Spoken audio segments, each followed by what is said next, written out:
चाल चक्र का बाप। इससे पहले ना किसी ने सुनी, ना किसी ने देखी इतनी सटीक भविष्यवाणी। चाल चक्र। नमस्कार, बहुत स्वागत है आपका। आप देख रहे हैं चाल चक्र और मैं हूं आपके साथ शैलेंद्र पांडे। आज हम बात करने वाले हैं जगत के नाथ की, यानी भगवान जगन्नाथ की। आज से उड़ीसा के पुरी में जगन्नाथ जी की रथ यात्रा शुरू हो रही है और एक बहुत बड़ा अवसर है जब भगवान अपने भक्तों के बीच में आ रहे हैं। क्या है भगवान जगन्नाथ की महिमा और कैसे उनकी कृपा से जीवन की तमाम मुश्किलें दूर हो जाती हैं? आखिर क्यों है रथ यात्रा इतनी पावन? आज इन तमाम प्रश्नों का उत्तर आपको देंगे। चाल चक्र में आज क्या खास है, चलिए बताते हैं। चाल चक्र में आज जानेंगे कौन है भगवान जगन्नाथ और क्या है रथ यात्रा। जीवन आपका खुशियों से कैसे भगवान जगन्नाथ भर देंगे, ये समझने की कोशिश करेंगे और बहुत सारे विशेष उपायों की चर्चा भी करेंगे। खुलेगा भाग्य का दरवाजा और आप जानेंगे आज का शुभ पहर। तो कार्यक्रम की शुरुआत करते हैं और बताते हैं भगवान जगन्नाथ की महिमा, लेकिन सबसे पहले जान लेते हैं आज का पंचांग। आज तिथि है आषाढ़ शुक्ल पक्ष की द्वितीया तिथि। नक्षत्र है पुनर्वसु नक्षत्र। चंद्रमा कर्क राशि में संचरण करेंगे। राहुकाल का समय शाम को 4:30 से तकरीबन 6 बजे तक होगा और पश्चिम दिशा की तरफ यात्रा करने की आज मनाही है, तो बेहतर होगा पश्चिम में यात्रा न करें। लेकिन अगर यात्रा करना जरूरी है, मजबूरी है, तो पान का पत्ता खा के और भगवान का स्मरण करके यात्रा करेंगे तो मुश्किल से बचे रहेंगे। सबसे पहले यही जानते हैं कि आखिर कौन है भगवान जगन्नाथ और क्या है भगवान जगन्नाथ की रथ यात्रा।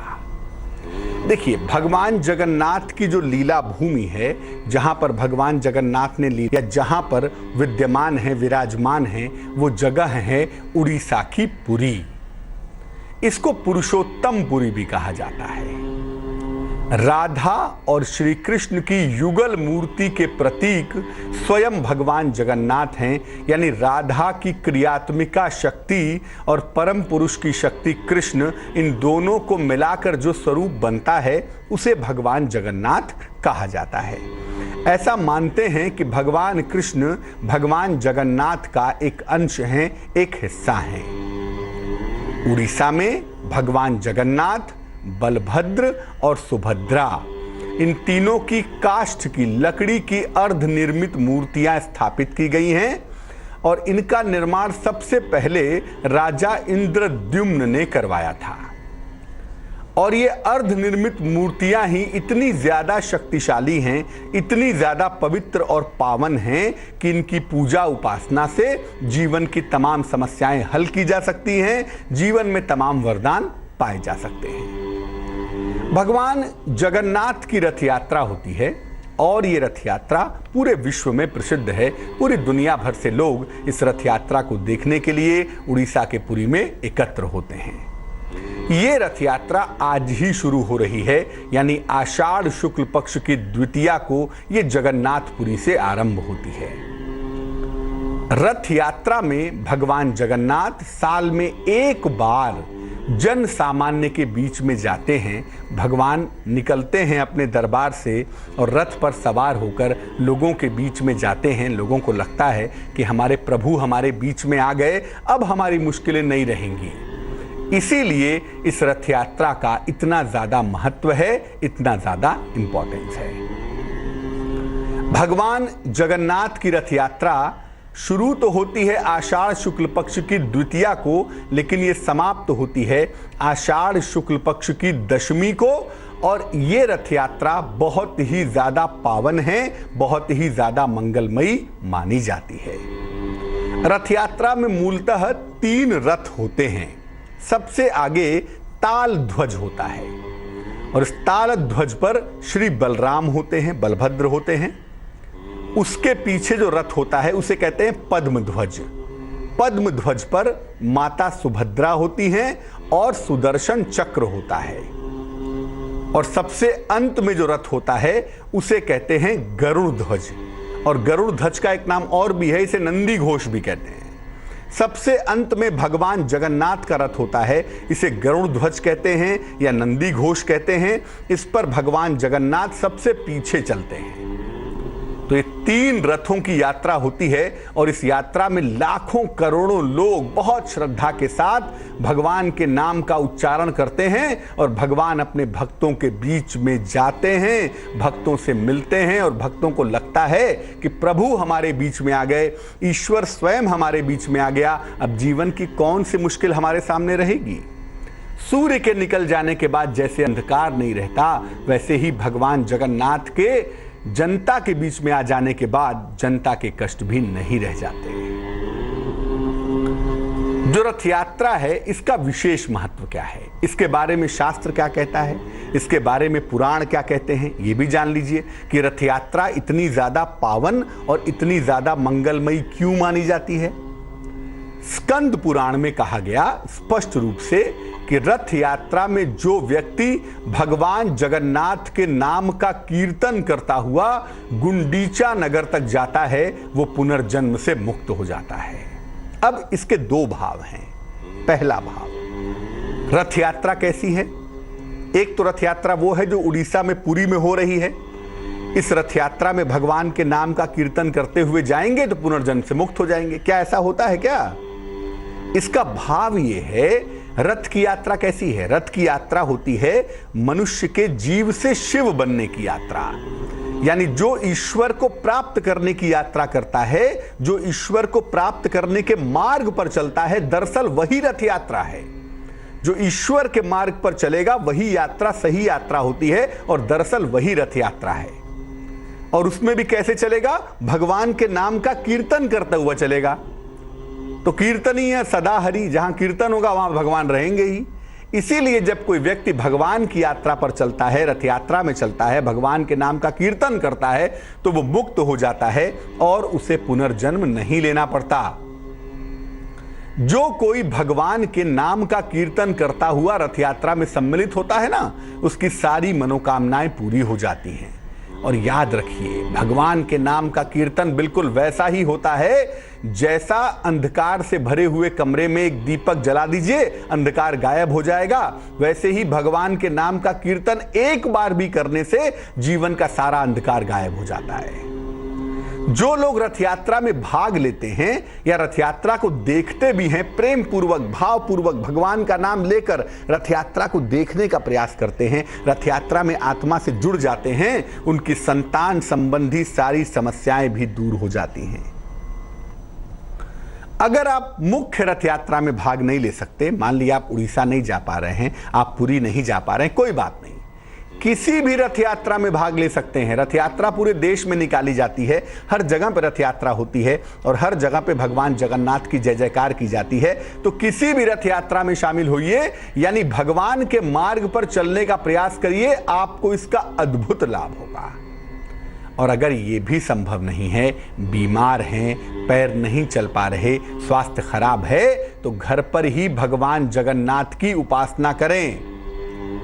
जगत नाथम यस्य सह, जो जगत के नाथ हैं उन्हें पता है ना कि आपकी स्थिति परिस्थिति क्या है, मेरा भक्त क्यों नहीं आ पा रहा है, क्योंकि भक्त बीमार है, भक्त का स्वास्थ्य अच्छा नहीं है, भक्त किसी मजबूरी में फंसा हुआ है। कोई बात नहीं, भगवान की उपासना करें, घर पर ही करें, उन्हें भोग लगाएं और उनके मंत्रों का जप करें। याद रखिए, जो लोग ये समझते हैं कि मैं भगवान से कहूंगा कि भगवान ऐसा कर दो, भगवान ये मेरी बात सुन लो, तो उनको शायद ये पता नहीं होता होगा कि भगवान उनकी सारी बात पहले से ही जानते हैं। भगवान तो हृदय के अंदर रहते हैं ना, आपके मन में कोई बात आती बाद में है, भगवान को पता पहले होती है। इसलिए उनको कोई एक्सक्यूज देने की जरूरत नहीं है कि आप क्यों नहीं गए। अगर आप वास्तव में नहीं शामिल हो पा रहे हैं तो घर पर भी पूजा करिए, प्रभु की कृपा आपको वहां पर प्राप्त होगी।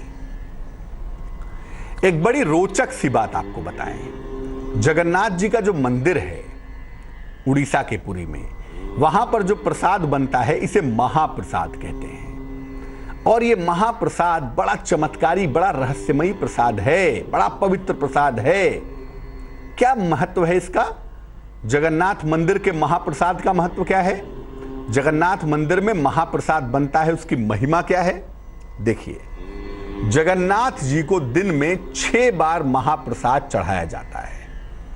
रेगुलर डेज में, सामान्य दिनों में 6 बार भगवान जगन्नाथ को महाप्रसाद चढ़ता है। इसमें 7 प्रकार के चावल होते हैं, 4 प्रकार की दाल होती है, 9 प्रकार की सब्जियां होती हैं और अनेक प्रकार की मिठाइयां भगवान जगन्नाथ को अर्पित की जाती हैं और फिर भक्तों में उनका वितरण किया जाता है। मीठा व्यंजन जो तैयार होता है, जो मिठाई तैयार होती है, जो मीठी चीजें बनाई जाती हैं, चटनी बनाई जाती है मीठी, उन तमाम चीजों के लिए शक्कर इस्तेमाल नहीं होता, उनके लिए अच्छे किस्म का गुड़ इस्तेमाल किया जाता है। और मंदिर में जो प्रसाद बनता है, भगवान का महाप्रसाद बनता है, उसमें आलू का, टमाटर का और फूल गोभी का उपयोग नहीं होता। इन तीनों ही चीजों का इस्तेमाल नहीं किया जाता जब भगवान का महाप्रसाद बनता है। इसलिए महाप्रसाद में इन चीजों का इस्तेमाल करने के बारे में नहीं सोचना चाहिए। लेकिन ये महाप्रसाद इतना स्वादिष्ट होता है और इतना पवित्र होता है कि एक बार ग्रहण करने के बाद आपका मन होगा ना कि एक बार और मिल जाए तो बड़ा अच्छा हो। ऐसा वाइब्रेशन है, ऐसी तरंगे हैं कि वो महाप्रसाद खाते तो मुंह से हैं लेकिन पहुंचता आत्मा में है। चलिए, आज भगवान जगन्नाथ की रथ यात्रा शुरू हो रही है, तो आज के विशेष प्रयोग क्या हैं? आज का दिन बड़ा महत्वपूर्ण है भगवान जगन्नाथ की पूजा करने के लिए, और भगवान जगन्नाथ की कृपा से कैसे कैसे वरदान मिल सकते हैं ये भी जानने की कोशिश करिए। सबसे पहला वरदान, जिन लोगों को संतान की प्राप्ति नहीं हो पा रही है वो आज के दिन ऐसा क्या करें जिससे उनको संतान की प्राप्ति हो सके? पति पत्नी पीले वस्त्र धारण करके भगवान जगन्नाथ की पूजा करें। किसी भी समय आज करें, दिन में, शाम को, रात में पीला कपड़ा पहनकर भगवान जगन्नाथ की पूजा करें। भगवान जगन्नाथ को मालपुए का भोग लगाएं। इसके बाद संतान गोपाल मंत्र का जप करें। या तो पति जप लें, पत्नी सुन ले, या तो पत्नी जप ले, पति सुन ले। मंत्र है ओम देवकी सुत गोविंद वासुदेव जगतपते देहि में तनयम कृष्ण त्वामहम शरणम गता। ये मंत्र कम से कम 108 बार तो जप लीजिएगा। और इसके बाद पति पत्नी दोनों सर झुकाकर भगवान जगन्नाथ से प्रार्थना करें कि संतान की प्राप्ति हो जाए। उसके बाद एक ही मालपुए के 2 हिस्से कीजिए, आधा पति खा लें, आधा पत्नी खा लें। ऐसा करने से क्या होगा? ऐसा करने से पति पत्नी के जो संतान की मनोकामना है, जो संतान की कामना है, वो निश्चित रूप से पूरी हो जाएगी। और भगवान जगन्नाथ तो बहुत चमत्कारी देवता माने जाते हैं। अगर हृदय से प्रार्थना करेंगे निश्चित कामना पूरी होगी। अक्सर उपायों में हम बात करते हैं कि परिवार के कलेश को कैसे दूर करें, परिवार के लोगों में प्रेम कैसे बढ़ाएं। जिन परिवारों में कलह कलेश ज़्यादा है, जहां प्रेम की समस्या है, जहां पति पत्नी के बीच में आपसी तालमेल नहीं है, आपसी प्रेम नहीं है, वहां पर ऐसा क्या करें आज के दिन कि पति पत्नी के बीच में आपस में प्रेम बढ़ना शुरू हो जाए? क्या करेंगे? भगवान जगन्नाथ, सुभद्रा और बलभद्र, इन तीनों का चित्र या तो आज स्थापित करें या तो इनकी मूर्ति ला के रखें। उनको फूलों से सजाइए, उनको फूल अर्पित करिए। पीले फूल बड़े अच्छे रहेंगे। और इसके बाद उनके सामने घी का 1 मुखी दीपक भी जलाएं। इसके बाद घर के जितने भी लोग एकत्रित हो जाएं, सब हो जाएं तो बड़ा अच्छा है। हरि बोल का कीर्तन करें और फिर साथ में बैठकर भोजन ग्रहण करें, प्रसाद ग्रहण करें। जो भोजन बनाएं उसको भगवान जगन्नाथ को अर्पित करें। उसमें प्याज लहसुन आदि का प्रयोग ना करें। इस पवित्र भोजन को भगवान को अर्पित करके प्रसाद के रूप में ग्रहण करें। निश्चित रूप से परिवार के आपसी सामंजस्य में विस्तार होगा, परिवार का आपसी तालमेल सुंदर होगा, लोगों में प्रेम बढ़ेगा और प्रेम बढ़ेगा तो मुश्किलें दूर हो जाएंगी, क्योंकि जहां प्रेम है वहां मुश्किल होने का सवाल ही पैदा नहीं होता। मानव का जीवन है, जब तक ये शरीर है गलतियां, पाप, पुण्य होता ही रहता है। मानव का जीवन है ना, तो पाप हो गया, कोई त्रुटि हो गई, कोई गलती हो गई, किसी ग्रह से परेशान है, शनि, राहु, केतु, शुक्र, शनिश्चर ने आपको परेशान कर रखा है, ग्रहों से परेशान हैं, किसी गलती का प्रायश्चित करना चाहते हैं, गलती का पश्चाताप हो रहा है, कैसे इसका प्रायश्चित करें, अपनी गलतियों को दूर कैसे करें, गलतियों की क्षमा याचना कैसे करें, और कैसे मान लिया कोई ग्रह आपको परेशान कर रहा है, आपकी कुंडली में कोई ग्रह भारी हो गया है, किसी ग्रह की वजह से मारक योग चल रहे हैं, किसी ग्रह की वजह से कारोबार नहीं चल रहा है, या किसी ग्रह की वजह से बेहद परेशान है, क्या करना चाहिए। जगत के नाथ भगवान जगन्नाथ ग्रह नक्षत्र से तो ऊपर ही है ना, इसलिए ग्रहों नक्षत्रों को तो नियंत्रित करेंगे ही आपके लिए, और अपने भक्त के पापों का नाश भी करेंगे। वो तो हैं ही हरि, हरति पापम इत्यर्थे हरि। जो अपने भक्तों का पाप हरण कर लें वो हरि हैं, वो भगवान जगन्नाथ हैं। तो क्या करेंगे, पीले वस्त्र धारण करके भगवान जगन्नाथ का पूजन करें, उनको चंदन लगाएं, सफेद चंदन, श्वेत चंदन, अलग अलग तरह के सात्विक भोजन उनको ग्रहण करें जिसमें प्याज लहसुन न हो, मिठाइयाँ अर्पित करें, और तुलसी के 2 पत्ते जरूर अर्पित करेंगे। बिना तुलसी दल के भगवान जगन्नाथ की पूजा संपूर्ण नहीं हो सकती। इसके बाद ग्रह बाधा के नाश के मंत्र का कम से कम 108 बार जप करें। मान लिया शनि से परेशान है तो ओम शं शनैश्चराय नमः, इस मंत्र का जप 108 बार कर लें। मान लिया राहु से परेशान है, ओम रांग राहवे नमः। मान लिया शुक्र से परेशान है, ओम शुंग शुक्राय नमः। तो जिस ग्रह से परेशान है उसी का मंत्र 108 बार जप लीजिए, और जपने के बाद भगवान से प्रार्थना करिए कि प्रभु मैं इस ग्रह की पीड़ा से परेशान हूँ, ये ग्रह मुझे परेशान कर रहा है, मेरे लिए जीवन में दिक्कतें बढ़ा रहा है, इस समस्या को दूर करो। इसके बाद जो भोग प्रसाद आपने अर्पित किया है ये खुद भी खाइए और दूसरों को भी खिलाइए। जो कोई भी इस प्रसाद को खाएगा उसकी बाधाओं का नाश होगा, उसे पापों से मुक्ति मिलेगी, और उसके जीवन में जो भी मुश्किलें चली आ रही हैं वर्तमान में, जिनको लेके वो परेशान है, वो तमाम मुश्किलें निश्चित रूप से हल हो जाएंगी। और ये पूजा उपासना भगवान जगन्नाथ की आज किसी भी समय करें।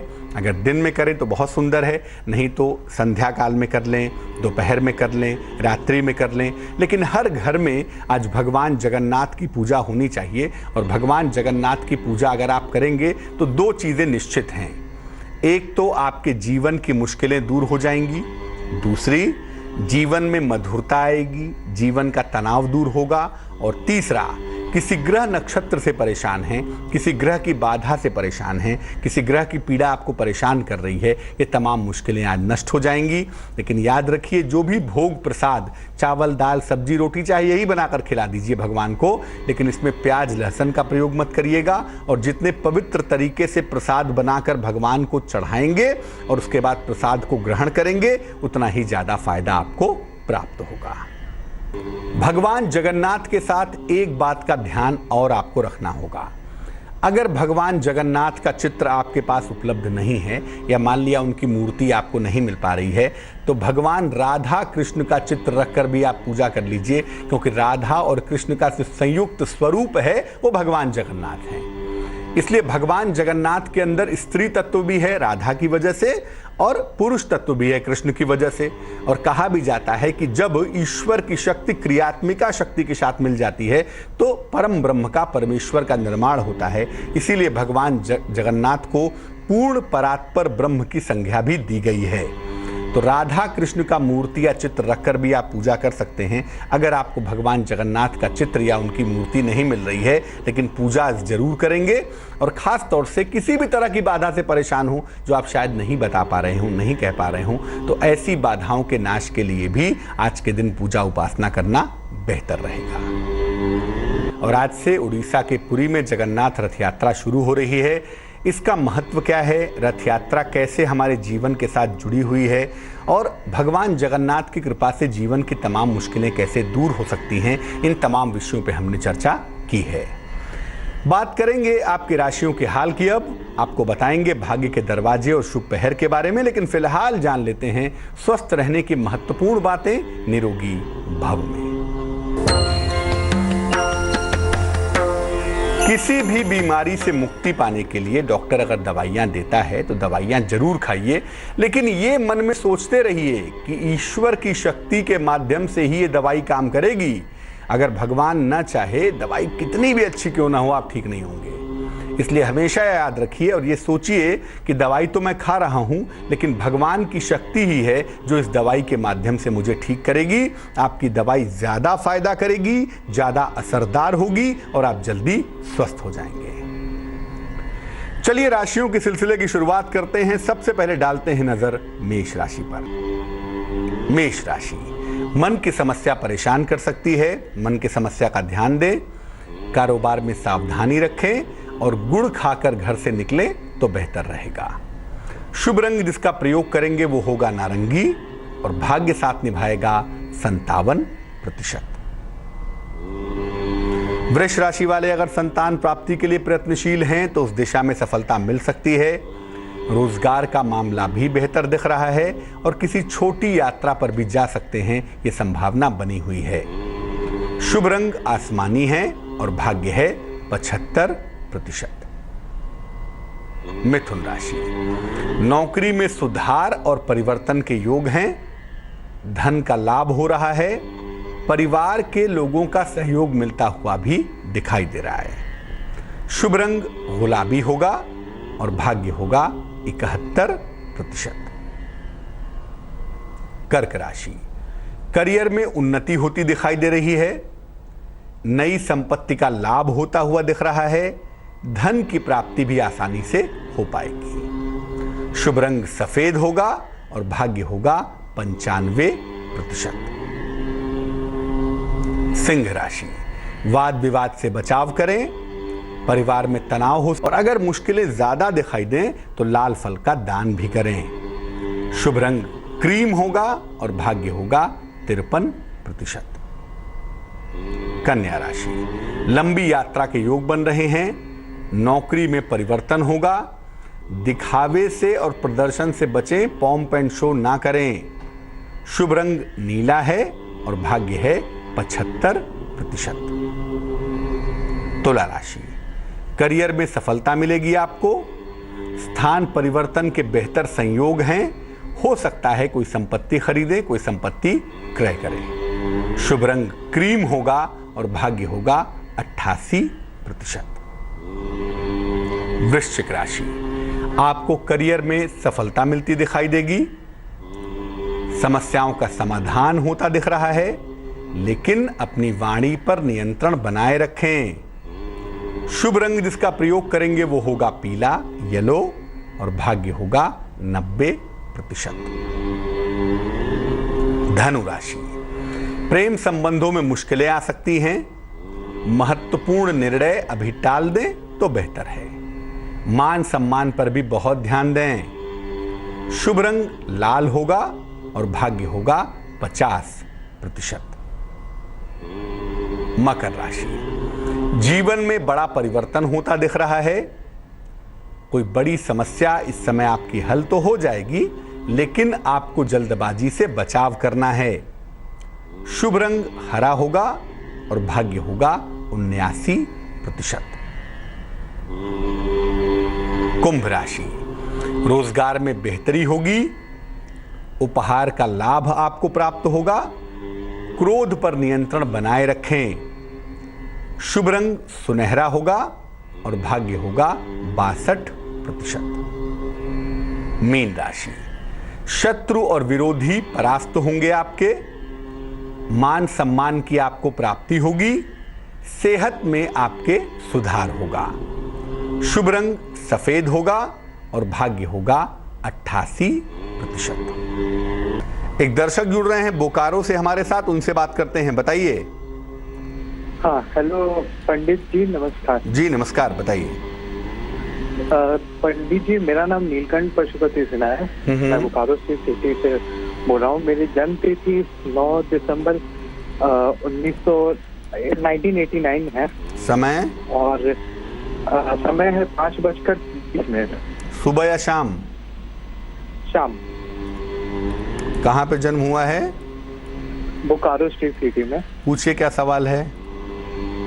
सर, मेरा आगे का जीवन कैसा होगा, जैसे नौकरी कैसा रहेगा और शादी किस जगह होगी वो पूछना था, और हेल्थ और फैमिली कैसा रहेगा। कुंडली मिथुन लग्न की है। राशि आपकी जो हमें दिखाई दे रही है वो मेष दिखाई दे रही है। अष्टम भाव में शुक्र राहु का कॉम्बिनेशन बना हुआ है, जिसकी वजह से मन बहुत चंचल है। करियर को लेके, नौकरी को लेके चीजें बहुत स्थिर नहीं दिखाई दे रही हैं। जन्म स्थान से दूर निकलना होगा। जन्म स्थान से दूर निकलेंगे तो आपके लिए चीजें बेहतर हो जाएंगी। जन्म स्थान से दूर निकल करके नौकरी के लिए प्रयास करिए, बेहतर होगा। टेक्निकल सेक्टर में या सेल्स मार्केटिंग के क्षेत्र में एक बेहतर नौकरी आपको मिल सकती है इस साल के अक्टूबर के बाद, और 2018 से करियर आपका बेहतर हो सकता है, लेकिन उसके लिए आपको बोकारो से निकलना पड़ेगा। दूसरा, विवाह भी आपका अगले साल ही होता हुआ दिख रहा है, लेकिन चूंकि शुक्र राहु का कॉम्बिनेशन है और मंगल की स्थिति बहुत अच्छी नहीं दिखाई दे रही है, ऐसी दशा में जब भी विवाह करें सोच समझ के निर्णय लें। किसी अच्छी तरह से कुंडली का मिलान करवाने के बाद तभी शादी करिएगा। और तीसरी बात है कि आपको अपने डाइजेशन का, पेट का बहुत ध्यान देना है और वाहन बहुत सावधानी से चलाना है, तभी जाकर चीजें ठीक होंगी। कुंडली में स्वास्थ्य का पक्ष अच्छा हो, करियर बेहतर हो और विवाह की मुश्किलें दूर हो, इसके लिए एक ओपल नाम का रत्न, 12 से 14 रत्ती का ओपल चांदी की अंगूठी में, सीधे हाथ की तर्जनी उंगली में, इंडेक्स फिंगर में, शुक्रवार की शाम को आप धारण करें, आपके लिए बेहतर रहेगा। और सुबह शाम दोनों समय एक एक बार हनुमान चालीसा का पाठ करें तो आपकी मुश्किलें बहुत हद तक कम हो जाएंगी। एक दर्शक जुड़ रहे हैं हमारे साथ, उनसे बात करते हैं। बताइए। पंडित जी नमस्कार। जी नमस्कार, बताइए। सर पंडित जी, मेरा जन्म है सन 1989, 16 फरवरी। 16 फरवरी 89। समय बताइए। समय सुबह के 4 या 5 बजे के बीच। 4 से 5 बजे के बीच में। कहाँ जन्म हुआ है? दिल्ली में। पूछे, क्या प्रश्न है? सर ना ही मेरे विवाह के लिए कोई और काम वगैरह, ना ही कोई काम धंधा जुड़ रहा। सर बिल्कुल परेशान हूं। क्या काम करते हैं अभी? सर इस टाइम मैं सेल्स परचेज का काम करता था, तो सर बिल्कुल ही ठप हो गया काम है ही नहीं। कुंडली धनु लग्न की है, राशि मिथुन है और इस कुंडली में नौकरी की संभावनाएं बेहद कमजोर हैं। इस कुंडली में जो संभावनाएं बेहतर हैं वो कारोबार की हैं, वो व्यापार की हैं। खाने पीने की चीज़ों का, कपड़े का, सिलाई कढ़ाई का या दवाइयों का कोई कारोबार अगर किया जाए तो उसके परिणाम आपके लिए सुंदर होंगे, उस क्षेत्र में आपको सफलता मिलेगी। शादी तो देखो इसी साल होगी आपकी। शादी इस साल के अंत में होने की, माने अक्टूबर नवंबर दिसंबर में होने की संभावना बनती है, और विवाह के बाद आपकी तरक्की ज़्यादा हो पाएगी, आप ज़्यादा उन्नति कर पाएंगे। थोड़ी सी मेहनत ज़्यादा करिए और जरा सा जीवन के प्रति गंभीर हो जाइए। लापरवाह बहुत हैं, आलसी बहुत हैं और जितनी मेहनत होनी चाहिए ना उतनी आप करते नहीं हैं। 3 उपाय करने की मैं आपको सलाह दूंगा। सबसे पहले एक देसी मूंगा इंडियन कोरल, वजन में 10 से 12 रत्ती, तांबे की अंगूठी में, सीधे हाथ की अनामिका उंगली में, रिंग फिंगर में, मंगलवार की प्रातः आप धारण कर लें। रोज सुबह भगवान सूर्य को जल चढ़ाएं। और तीसरा काम, सूर्य को जल चढ़ाने के बाद वहीं पर खड़े होकर या बैठकर हनुमान चालीसा का पाठ करें। ये उपाय आप करें, आपकी समस्याएं कम होनी शुरू हो जाएंगी। चलिए अब खोलते हैं भाग्य का दरवाजा और निकालते हैं उसमें से उपाय। अगर वाणी की समस्या हो, अच्छी तरह से बोल नहीं पाते हो, अपनी बात अच्छी तरह से रख नहीं पाते हो, तो रोज सवेरे तुलसी के 2 पत्ते खाएं पानी के साथ, और सुबह सुबह ही स्नान आदि करके 108 बार गायत्री मंत्र का जप करें। आपकी वाणी प्रभावशाली बनेगी, आपकी वाणी शक्तिशाली बनेगी, आपके बोलने में, आपकी वाणी में ताकत आना शुरू हो जाएगा। एक दर्शक जुड़ रही है हमारे साथ, राधा जी, उनसे बात करते हैं। बताइए। मेरी बेटी का नाम है वंदना। उनकी डेट ऑफ बर्थ है 9/11/1989। समय बताइए। समय 11:14। सुबह या शाम? 1:14। सुबह, दोपहर में? दोपहर में। कहाँ पे जन्म हुआ है? दिल्ली में, नई दिल्ली। पूछिए, क्या प्रश्न है? सर उसकी शादी अभी तक हो नहीं रही, कहीं भी लगाते हैं बात एकदम रुक जाती है और अड़चन आ जाती है। आपकी पुत्री की जो कुंडली हमारे पास बन पा रही है, इस कुंडली में 2 बातें दिखाई देती हैं। एक तो ये कि शादी का योग अभी शुरू ही नहीं हुआ है, तो उसके लिए आप प्रयास करेंगी तो आपको असफलता ही मिलेगी। शादी का योग इनके इस साल के सितंबर के महीने में शुरू होगा। सितंबर 2017 के बाद इनकी शादी का योग शुरू हो रहा है और ऐसा लगता है कि अगले साल की शुरुआत में माने जनवरी, फरवरी, मार्च 2018 में इनकी शादी हो जाएगी। ये कुंडली ये भी कह रही है कि इनका विवाह इनकी अपनी इच्छा से भी हो सकता है, किसी जाने पहचाने लड़के के साथ, जिसमें परिवार वालों का समर्थन होगा, परिवार वालों का सहयोग होगा। बेटी का स्वभाव बहुत अच्छा नहीं है, दिमाग बहुत गर्म है और स्वभाव उग्र होने की वजह से वैवाहिक जीवन में दिक्कतें आ सकती हैं। शादी तो हो जाएगी लेकिन शादी के बाद एडजस्टमेंट वाला जो पार्ट है उसे ठीक करना पड़ेगा। इसके लिए आप अपनी पुत्री को एक पन्ना पहना दीजिएगा, 6-7 रत्ती का पन्ना, चांदी की अंगूठी में, सीधे हाथ की सबसे छोटी उंगली में, बुधवार की शाम को। और बेटी को आप बोलिए कि रोज सुबह जल में थोड़ी सी हल्दी मिला करके सूर्य को जल चढ़ाएं ताकि शादी जल्दी हो, व्यवहार बेहतर हो और आगे चल के बहुत मोटापे की जो समस्या है वो परेशान ना करे। चलिए अब जान लेते हैं आज का सबसे कीमती समय शुभ पहर में। आज का शुभ पहर है शाम को 6 बजे से 7:30 तक। इस समय में पंचामृत बना लें, दूध, दही, शहद, शक्कर और घी मिला के, और इसको भगवान जगन्नाथ को 2 पत्ते तुलसी के डाल के अर्पित कर दीजिएगा। इसको प्रसाद के रूप में ग्रहण करिएगा, आपकी मनोकामनाएं पूरी होंगी, लेकिन करेंगे शुभ पहर में ही। और शुभ पहर का समय नोट कर लें, शाम को 6 बजे से 7:30 के बीच में। तो आज के लिए चाल चक्र में बस इतना ही। भगवान जगन्नाथ की कृपा हम सबके ऊपर बनी रहे, इसी कामना के साथ मुझे दीजिए इजाजत। आगे देखिए रिश्तों की कहानी संजय सिन्हा के साथ।